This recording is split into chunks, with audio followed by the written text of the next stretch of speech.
Hey everyone, welcome back to Gaming in the Keats. I'm your host Chris, and yes, it is the final round, finally here. Titans Fall, round 3, here we go. We got Dread Elves versus my good friend James, Vamps in Maryland. You will know him from the forum. Um, and we got paired together for the last round. He is the person I probably play the most in this area where we live in Baltimore. And he's the first person I've ever played in the Ninth Age. So, wow. I'm not gonna lie, I was pretty bummed when I saw that I was playing James. Um, I think really just because, I play him so much, and him and I are just like he's my ninth age buddy. But it also means we have to play each other in the tournament, and of course we both want each other to. We're both like rooting for each other to do well, but now we got to become bitter rivals for a game. So yeah, let's get into it. So this is an overview from where it stands after round two. We see Mark, as predicted, up at the top at 31 points. And then the person who just beat me, Marty, is actually tied with Mark for 31 points. So that will be an interesting showdown. We got a classic Highborn versus Dread Elves. With Lynn and Ryan Stuttle, two fantastic players, so that's going to be an interesting one to watch. And then it's me and James. So this is a tournament. I think there's like 14 people who are officially playing in this tournament, and so James and I are fifth and sixth. So we're leading the Titans crew for now. But now we have to play each other. And the cool thing about this, if you take a notice, it's the leader, everyone's within 6 points of each other, roughly. Like the highest person up from me is 6 points. And so that means I do feel like it's all to play for. There's no one's, even though Mark still has the lead, he's not like completely running away with it. So, I think my goal is to just get on the podium. I want that third place spot. But it does mean I'm probably going to have to pull out a really big win against James. So let's see if I can do it. This is my list, Gaming in the Keats. If you've been watching my previous reports, you'll know what it does. It smashes face when given the chance to do so. So I'm not going to go into too much detail over it. You can look it over, and yeah. All right, so now on my opponent's side, um, I I will take a little bit of credit in building James's list. I did basically was the deciding factor of what type of vampire count on a monstrous revenant he should take, and so I told him he should take the monster hunter because it counters me really well, and so he did. So this vampire count is so good. Like 1750, we got just an apprentice, but it's a 3-up, 4-up model, 5 wounds, resilience 5. It has the Eternity Gem, so immune to lethal strike and multi wounds. It's the Gates of the Netherworld, so it's an extra heal, which is awesome. You have Eldritch Inscription, so re-rolling to wound with the great. No, where is it? Yeah, great weapon. Yep, so ouch. That's like strength 7 right there, AP 4, so that's all you really need with that. And then it also re-rolls. I think it has hatred. The vampire has hatred in the first round of combat. It's either hatred or it's like re-rolling ones. No, I think it's just hatred, Lamea. And the hilarious thing is it has light armor, so it doesn't count towards like the alchemy metal armor, like shenanigans that are going on. And it does, of course, multi wounds to heights 4 and 5. I want to say it might be 3 through 5. If that is the case, then my Thunderpack are absolutely screwed. But it could also just be 4 through 5. I know, James, you can correct me in the comments. or anyone else for that matter. Next, we got just the general, the necromancer with the mimic cloak. She's just going to be chilling behind a whole bunch of ghouls. So she's the wizard master of Cosmo. Um, yeah, there's some really potent spells. Again, cosmology, just like it helps deal with my infantry units really well. So it's just like a great matchup against me. And then the Strigoi Vampire Courtier with Unbreakable Will, so that makes that ghoul unit really, really difficult to shift. And then he's got a cheeky Barrow King in here. I love this little Barrow King. It's just a Barrow King. Like that's it. But it makes he goes in this unit of 20 Barrow Guard with great weapons and the +1 to hit banner. So with Dying Blow, that unit is actually so the Barrow King makes it independent, so they can actually occupy more of a flanking. They don't have to worry about the March bubble too much here. And that unit actually can hit you like really hard, even though you can kill the unit. It will like punch way above its weight class. You got the obligatory like 6 bat swarms with 38 ghouls and then 8 direwolves. I hate bat swarms so much. Oh my god. Then we've got a cool like 5 vampire knights with a stalker standard. And then 6 vampire spawns. So 10 points. I don't know what you could have put 10 points on here, but there you go. That is my opponent's list. So for this round, we're on map 3, the Dormant Caldera with Frontline Clash. So nothing special here, just 12 inches and then 6-inch pinch in. So my opponent's secondary, the primary is Breakthrough, so we just got to get those scoring units into the opponent's deployment zone. And then we have the secondary, so my opponent has settled the score, so he picks my most, in this version of the rules, he picks my most expensive non-scoring unit, which in this case is the Manticore, and he has to kill that. And then for me, it's Enslave and Ransom, so in this version of the rules, I have to, for vampires in this case, I have to crumble down 3 separate units.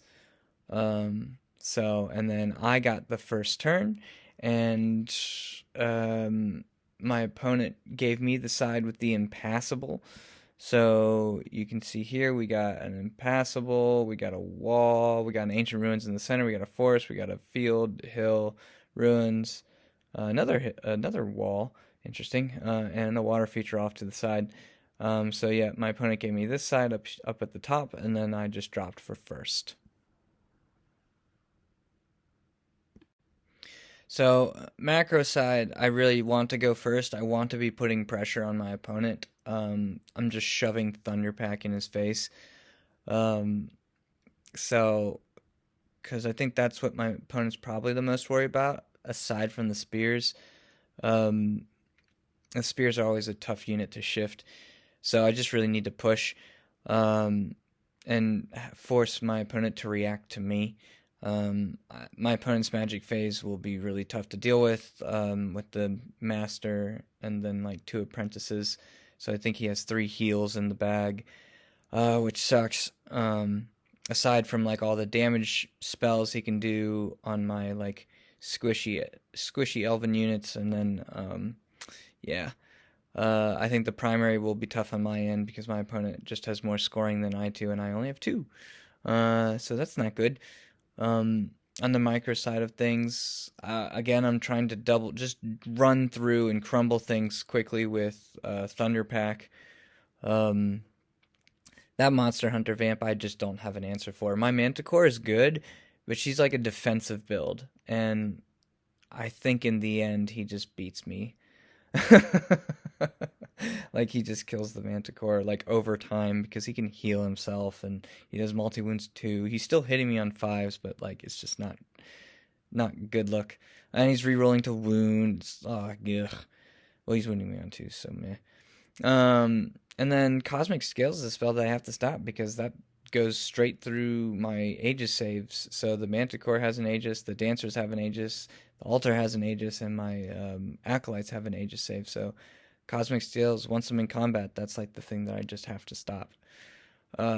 which is not great because obviously, like, you want to be trying to focus on stopping the heals anyway.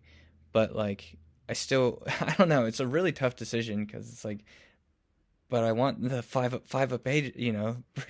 eh. Anyway, I have to make a decision effectively. Um, so this matchup I'm rating as an orange, honestly. Like, it's going to be a tough matchup, but me going first, I think might be able to tip it. So, already, just as a side note, as we start this game, like, um, the tournament was indeed running behind schedule, and I had a very important obligation to make, and so I informed my opponent about it, and we did try and play fast, but it I think spoiler alert, you will see that hastiness come into play here. And already starting with the deployment, like, I hate this. I'm looking at this picture, I'm just like, ew. God damn it, Chris. So I was just like, screw it, I'm just gonna drop. Try and go first, and like, you know, like thinking somehow in my mind that my opponent was going to be more central, and so I had the Thunderback off to the right. And my opponent was just like, nah, I'm not dealing with that. He's just going to counter deploy me, like, did not, refuse to flank, and just not deal with the Thunderpack for like most of the game. So, so it's on me to get them into the game at this rate. So this is just a very, very smart play by my opponent already, and I'm just like kicking myself so hard.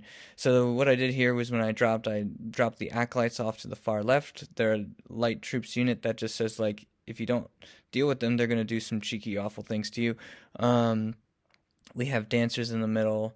We have the auxiliaries. I put them back because I knew I was going first, and I didn't want to just like, yeah, I don't know why they're back. They're right here. They're there. Oh, that's because the Shadow Riders were in front of them. That's why. So Shadow Riders have already vanguarded, as you can see. The spears in the altar. Then you have the Manticore that my opponent has to try and get. Is way back here, trying to avoid the crap out of this vampire, and she's leading the Thunderpack. So that's how we have it. On my opponent's side, we have wolves, we have bat swarms. Behind the bat swarms are the barrow guard. We have the ghouls with the Strigoi vampire and the necromancer in there. We have the 5 vampire knights right here. We have the evil asshole vampire on the monstrous revenant, and then we have some vampire spawn.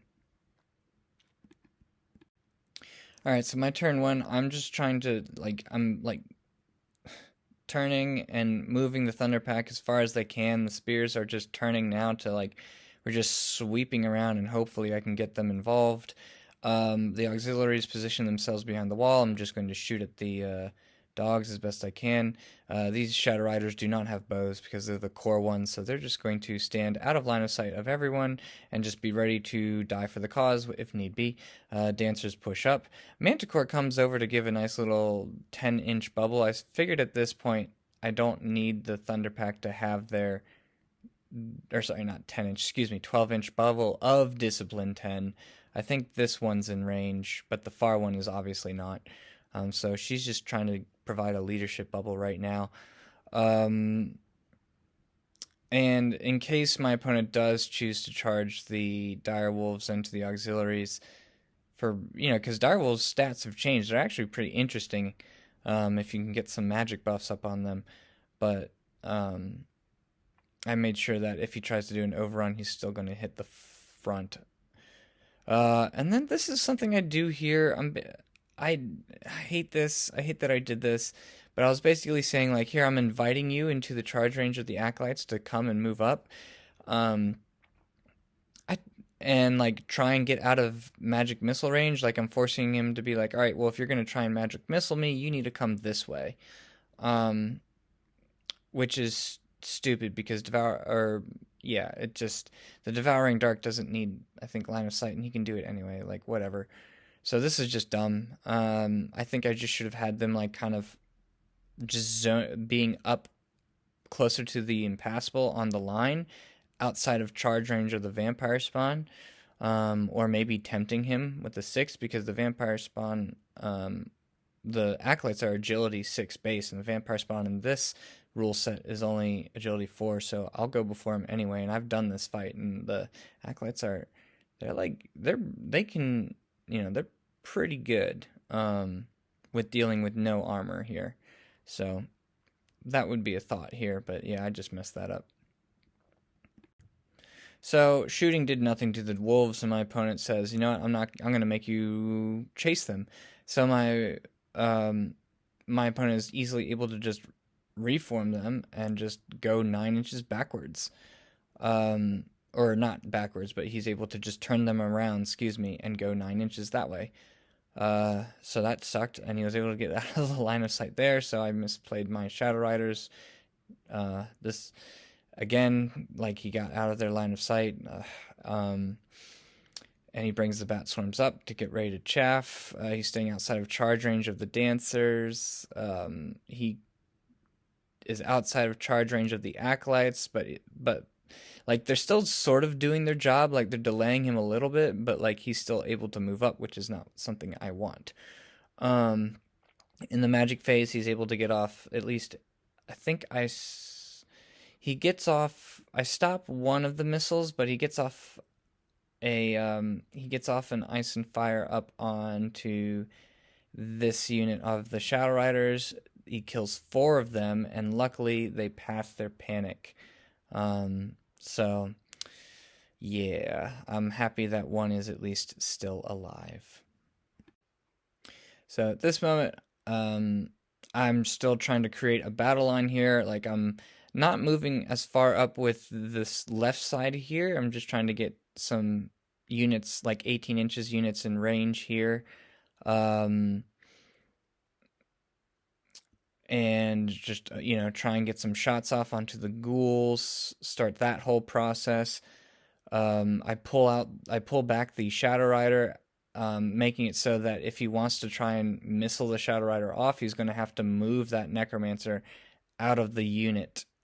Also, he did, in his previous magic phase, he raised some zombies in the back to potentially do that. So just as a bunker in case things go south with the ghouls. Yeah, so shooting, I actually do kill a few ghouls, which is good.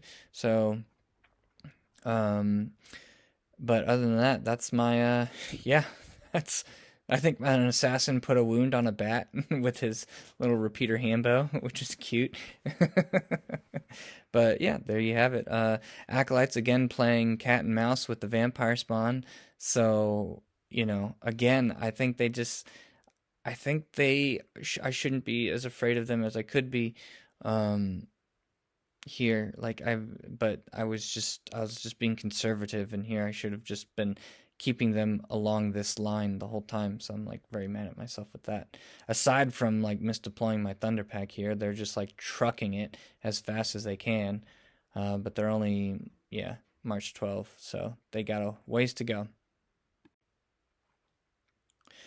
Alright, so my opponent's turn 2. He's still keeping the vampire spawn out of charge range from the acolytes. He's zoning the acolytes. So this is something where at least I'm doing something right here, where I'm taking the attention of the revenant onto the acolytes as well. So there's a whole bunch of point allocation here for this much cheaper unit. So I'm happy about that. But you can't afford, but at the same time, like, my opponent can't afford to have this unit just take free space and start charging in the flank at things, because this unit is great for doing exactly that. He does move in the center. He moves the Bat Swarms up into the ruins. He's giving fronts to the Dancers and to the auxiliaries, and he's giving the Spears a flank here. And yep, he just forms up the Barrow Guard as such. He's forming his battle line here with the ghouls. The knights are kind of holding back here as well, and his dogs are just trying to get out of dodge. In terms of magic, my opponent does get off another ice and fire onto the Dancers this time.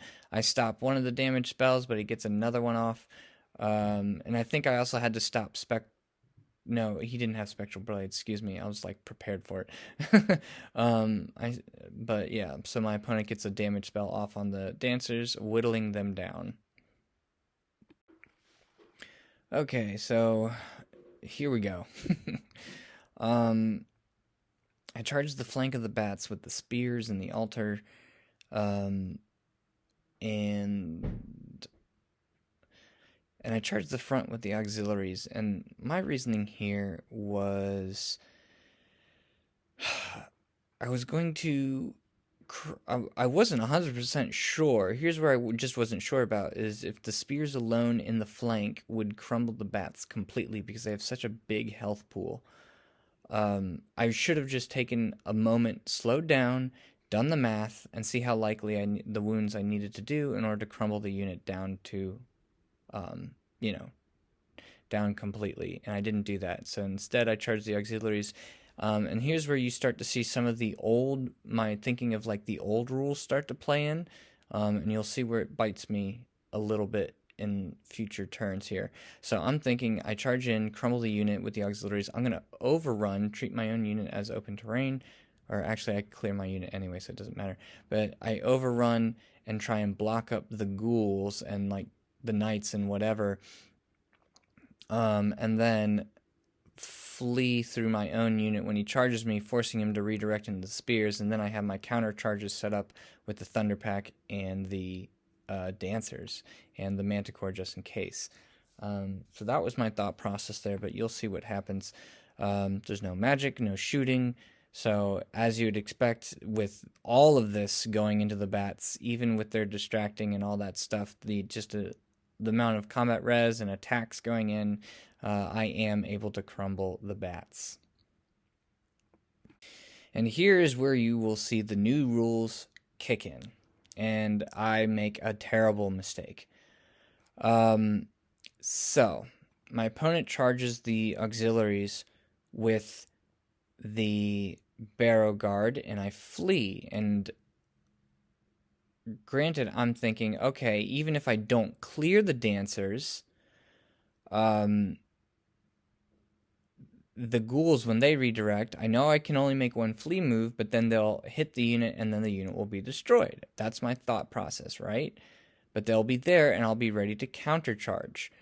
And hopefully the Barrow Guard unit is just feeding themselves into the spear unit like they'll crumble because there's only 20 of them. This is my thought process, right? And so I chose to flee. They only rolled like a 4 or whatever, something stupid. And so they end up here, and so my opponent countercharges with the ghouls, and then my opponent and I have this conversation, and we had to pull over our TO to double check us on this because my opponent informs me that because you remove this unit in the round of combat now, or like during the combat phase, this counts, now the ghouls are able to make an overrun. And I was like, oh, shit. Like, what? Oh, hold on. So we checked it. We were, like, looking at this furiously, trying to make sure, everyone was just trying to make sure they got this right, and including the TO, and yes, that is correct. So you remove the unit, during the combat phase, and yes, therefore it's like this ghoul unit is able to indeed make an overrun, and oh yeah, and the worst part about this is I save all my dice for cosmic scales, and my opponent forces it through. And I'm just like, this is so bad. Because, one, I'm completely out of position on my right side. Nothing's threatening his ghouls. He has cosmic scales up, so he's just going to absolutely destroy this unit now. And now he's in breakthrough. And so now my opponent's pushing. I think my opponent's now giving me here with the Vampire Knights a 5. So there's only 5 Vampire Knights. He's giving me a 5 on Swift Stride, so he's basically saying you have a 50-50 chance to make it. If you don't, I'm going to countercharge you, and it's going to suck. And then, of course, his Revenant just comes over here to support. And this is where the game starts to really go downhill. So to make matters worse, because the Barrow King's in there, and I couldn't, the Barrow King's on the other side too, so I couldn't, I mean, I could issue a challenge, but he just declines it, so whatever, right? Nothing bad happens in this rule set. So the assassin issued a challenge, nothing happens, he declines, and um, yeah, so because they're like the Barrow King makes them, halves their crumble and everything. Like I do a lot, but they crumble down to I think like 6 models left plus the Barrow King.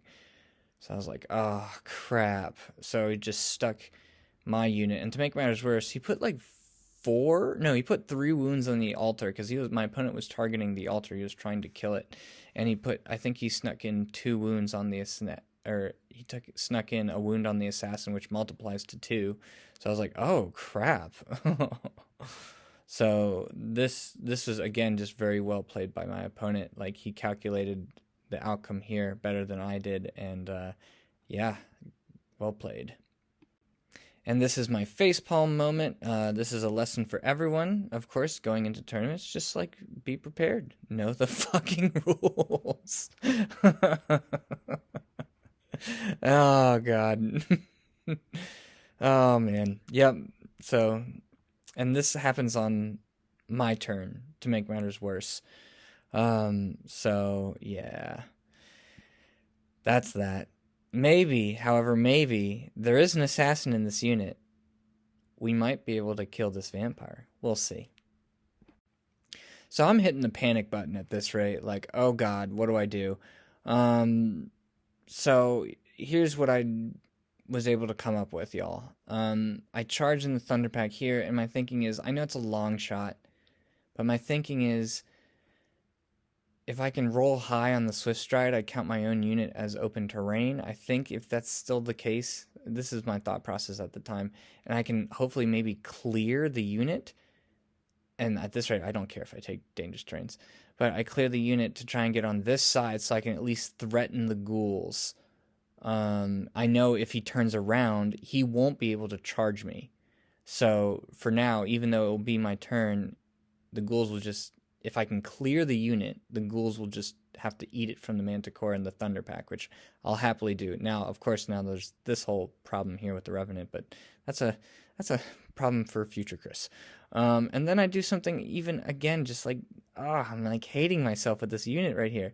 I do this thing where I'm just like, here, come, I basically said I was trying to cover both this side in case, to try and cover the monstrous Revenant with the acolytes, but still somehow cover my opponent moving forward and being able to clear past the impassable. And you'll see my opponent takes advantage of that positioning in his turn. And I just messed this whole damn side up here. And yeah, let's go to close combat. So dancers get absolutely just fucked. The assassin is able to get like 4 wounds onto this vampire, but my opponent just makes like every fortitude save. I think I did like 1 wound to the vampire. I was like, crap. She had her chance. And the dancers, they don't do a lot back. I think also I chose paired weapons instead of spears, which is dumb because I would have gotten the exact same amount of attacks with the spears, but I would have at least gotten a 5-up armor save instead of a 6-up. I was just dumb. I wasn't thinking. So should have chosen spears here to at least give me a slightly better chance of doing more to this unit. But yeah, dancers just get destroyed. And then to make it just salt to the wound here, my opponent's able to kill the altar, and I'm not able to get the clearance on the overrun on my unit. So yeah, so this Thunderpack unit is just like, they're just stuck. Both my Thunderpack units are just like fucking not doing shit. So yep, that's how that went. So vampire's turn 4. My opponent reforms the ghouls outside of line of sight of the Manticore. and also is able to face the acolytes as well with that necromancer. This guy comes over here just to face and zone my manticore. The freaking knights come this way just in a way so that like I can still see them, but when I do my pivot, I can't hit them. So well played from my opponent there. So that was just dumb positioning on my part. Um, yeah. So, and then my opponent has the dogs facing here. He has a unit of zombies, sure. Um, in magic, he's able to get. I'm able to stop one of the damage spells, but he's able to get he's able to get one of the damage spells off, and he kills my back rank. He kills 4 acolytes. Luckily, they pass their panic. So on my turn 5, I'm like trying to get this thunder pack in range of the ghouls, but like right now they're out of range, um, which sucks. Like, I'm so mad at myself. And then the spears reform to just try and go into the deployment zone to at least tie it 1-1, but I know my opponent has it. Like, I can't stop this unless I'm able to get into range of the ghouls right here. Um, I think currently they're like 16 away, maybe. It's hard to say, but like, yeah, he has his vampire knights right here. The acolytes come in to try and, to be honest, you know what I should have done? Now I think about it, I should have pulled the acolytes and just put them in front of the ghouls to say, all right, well, if you charge the ghouls, or if you charge the acolytes, you're putting your ghouls in range of the thunder pack now. So that's really what I should have done. Um, yeah, so damn it. um, the manticore comes to face the rear of the ghouls to just give some rear charges options, and I'm outside of line of sight of this asshole. Um, and yeah, that's Shadow Rider saving her points. Good job. But that's basically it. That's all. I'm grasping at straws right now. So I don't have a picture of my opponent's turn 5. I stopped the damage spells, but my opponent is able to move the ghouls in a way to get them outside of charge range of the Thunder Pack. And he even calculated this. He was able to calculate the regrowth as well, like measure it. So even if you regrew some, he'd still be outside of charge range of the Thunder Pack. So that was, again, just great playing for my opponent here. And this is my turn 6. I am able to get the dogs with this Thunder Pack unit here at the top. The spears are just dicking around in my opponent's deployment zone. Thunder Pack can't do shit, so they're just right there.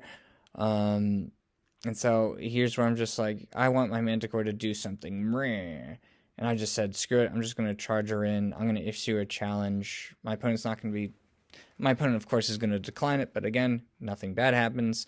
So I charge her in.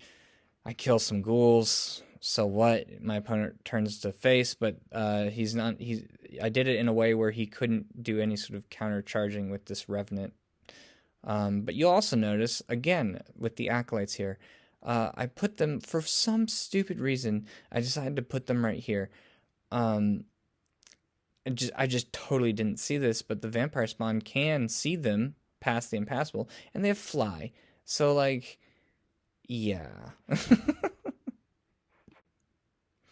And yeah, my opponent takes advantage of my mistake.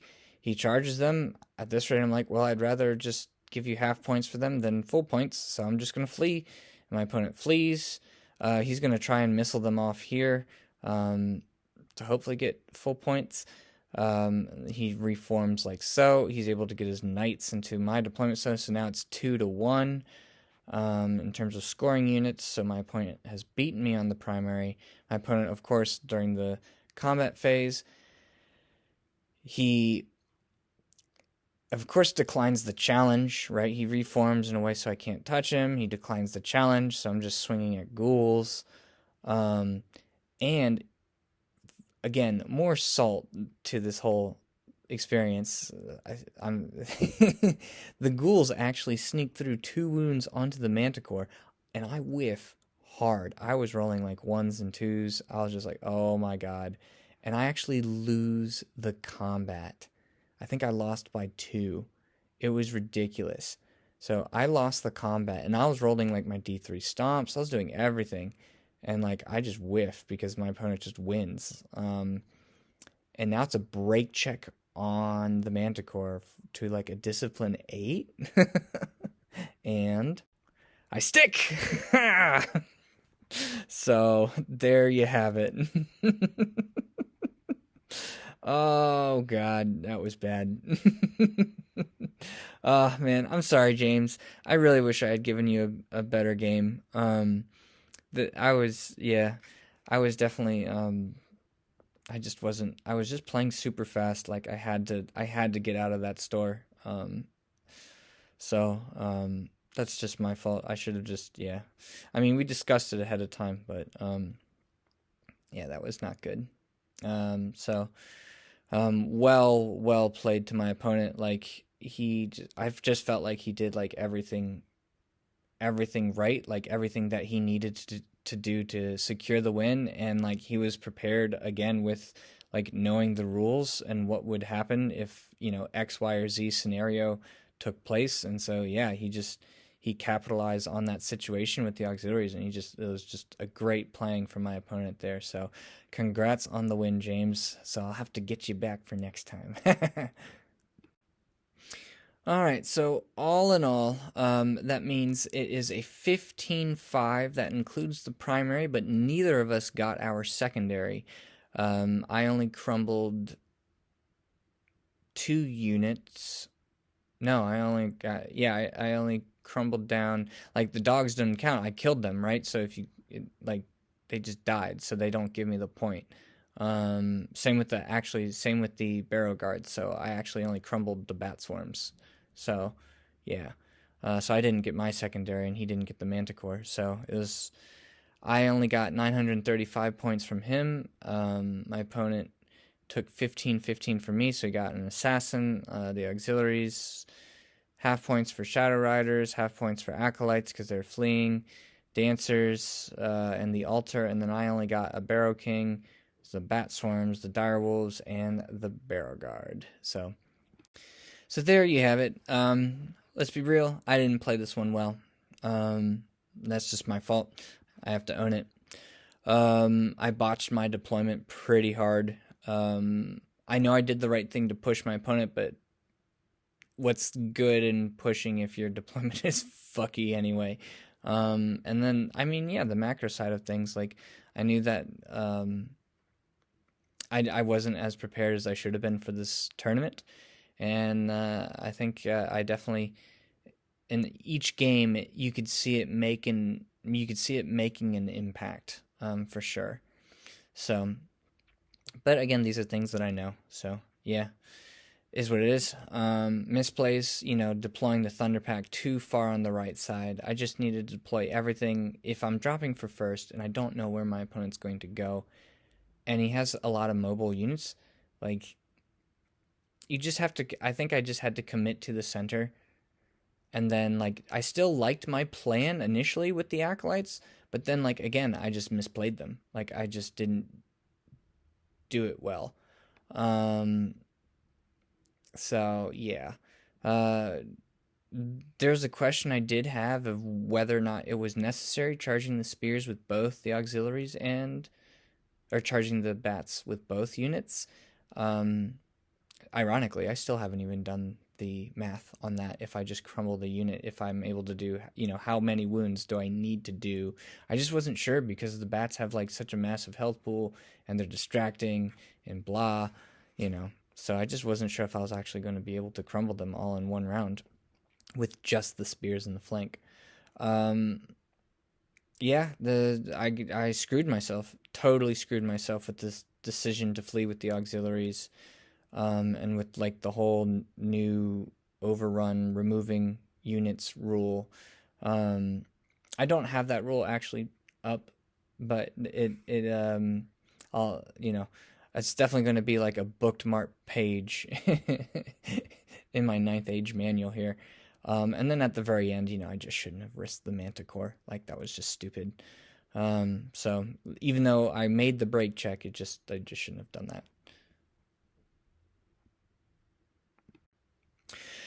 So at the end of the day, congrats to Mark Sirleone. Or Sirleone. You'll have Mark. You'll please correct me. I know I butcher your last name probably every time I say it. So congrats to Mark for winning the tournament. Congrats to also Lynn for getting the big win against my fellow Dread Elf player Ryan, which apparently I talked to Ryan after his game, and he got screwed on the exact same rule that I did. Aside from just like he had some really poor luck in his game that was like game breaking. But yeah, and also congrats to James for getting the third place. Yeah, just again, very well played. It was, yeah, nicely done. So that ultimately puts me in 7th place out of 14. So right in the middle, with an average of 10 points per game. So 3 games, so right in the middle with 30 points. Admittedly, I'm not happy with that result because of the list that I'd built. Like, I was hoping to get some bigger wins. But I think the only person to blame here is myself on this one, because of my decision making and some pretty poor plays here. But that's okay. Like, I really didn't have, like, yeah, the list doesn't have magic, and yeah, there's very little ranged damage from my list, and it's not like the Dread Elf MSU style that is sort of what the army is supposed to be played around, I guess. But you know what? It was fun. I had such a fun time playing my list. It was just simple. I didn't have to think too hard. Just go forward and smash stuff. But in order to do that, you got to be able to move and deploy correctly here and know the rules. So there you have it. Thanks again for Chris Wynn for organizing the event. So yeah, it was a really fun event. It was great to see everyone, and we got some people drinking, hanging out in the parking lot during our lunch break. I can, obviously blame the poor playing on the alcohol, right? No, so this is something. So this is Ryan Stottle here. This is Aaron. We got my buddy James, fam from Maryland, and we got Dan. My first round opponent, Dan, with his Empire, and myself here. And of course, Dan has also lived in Germany for a while, and so him and I provided the beer steins and the beer. Dan provided more of the beer.